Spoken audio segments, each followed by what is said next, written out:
Biden claims he knows a thing or two about farming because he's from Delaware. Everybody looks at me and says, have you ever been on a farm? And I remind them that what nobody knows. I come from the state of Delaware. I represented Delaware for 36 years in the United States Senate, and we have more chickens than there are Americans, more broilers.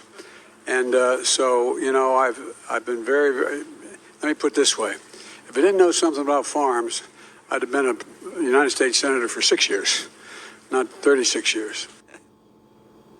But old McBiden doesn't know how to farm, because if he did, he'd know this. Diesel fuel is now averaging $5.57 a gallon, and farmers can't keep up with the cost. They need cheap fuel for their tractors, so they're passing on the cost of fielding their crops to us. You add fertilizer prices going bananas, all this corn and the soybeans we use to feed livestock are much more expensive, which raises the prices of meat, my favorite thing to eat. My next guest says if things keep heading in this direction, we can expect food shortages, grocery bills doubling, and Americans are going to get hangry. And there's nothing scarier than a hangry American.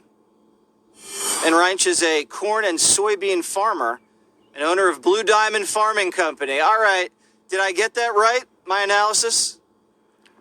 I'm not from Delaware. Well, I think you're spot on, Jesse.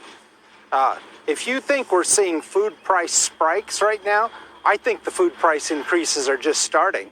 And I don't think your grocery bill will be $1,000 a month. I think it may go up $1,000 a month. As a farmer, what I want to tell you, Jesse, is that I don't. This is not a transitory problem. This is chronic and systemic. I mean, I think we're going to see real food scarcity and empty shelves. That's the end game of this. My diesel prices have doubled. That's crushing my profit margin. And my fertilizer prices for phosphorus, nitrogen, and potassium, the three key nutrients I need to grow my crops, are up 3 times. I just opened a fertilizer bill. It was $1 million. And it's one of 3 that I'm going to receive. It's up 3 times from last year. That's unbelievable. I just want the American people to understand something. Right now, it's almost June. And you're coming on Jesse Watters Primetime as a farmer. And you're saying that this is going to happen. You're going to see grocery prices up $1,000. You're going to see food scarcity. Things are not going to be on the shelves. You're saying this now, in late May. I don't think the Biden administration, even if they saw this interview, is going to do anything about this. Do you have a message for the Biden administration? Well, to look at this, you know, high prices are shutting down demand for ag inputs. We've just planted the crops by spreading things thin. Farmers have quit buying, and the supply chain is reluctant to restock. And so how do we fix it? Well, it started a year ago when this administration put tariffs on fertilizer inputs from friendly nations that could help us out.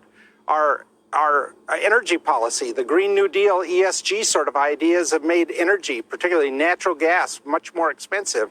And that's critical to the feedstock for fertilizer, especially ammonium and nitrate fertilizers. President Biden announced plans last week to help stimulate new fertilizer plants. But let's be realistic. That will take most of a decade to bring it online. And then, of course, you know, the Russia-Ukraine conflict, that's a region of the country that supplies about 1/4 of all grain exports, about 1/3 of all fertilizers. That's inaccessible to the market right now. There's a lot of policy changes we need to make this better.